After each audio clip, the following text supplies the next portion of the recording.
宜兰县这几档设备少的智慧停车格，所发现各户民众为着要省钱停车的时，车子停入去一半，想讲会当偷食步，袂去防收费。县政府是表示讲，只停一半系统确实是无法度感应，也毋过这是违法的行为，等到会防开罚单。民众甲车停伫智慧停车格，车身所有一半停伫外口。宜兰县市区真侪路边的停车格已经改做智慧车格，所出现真侪亲像安尼，车身有一半停伫车格外口，因为民众认为安尼停车系统就袂发生作用，免纳钱。要停就好，停无你又违规，那车伤咩大？你既然要用到那个停车格，就是要付费，因为毕竟宜兰好像都有给前几分钟免费。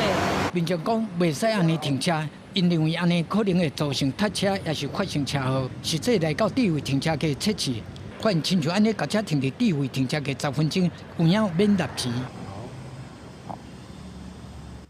宜兰智慧停车格的收费，拢是靠路边的智慧条迄车格内的车牌来算时间收钱。县政府讲，若是民众干那半车身停伫车格内，智慧条点影机，若是因为角度无翕到车牌，就无法度收停车费。请我们的厂商再去检讨整个智慧柱判别的这个范围那当然也避免误判影响到民众的权利。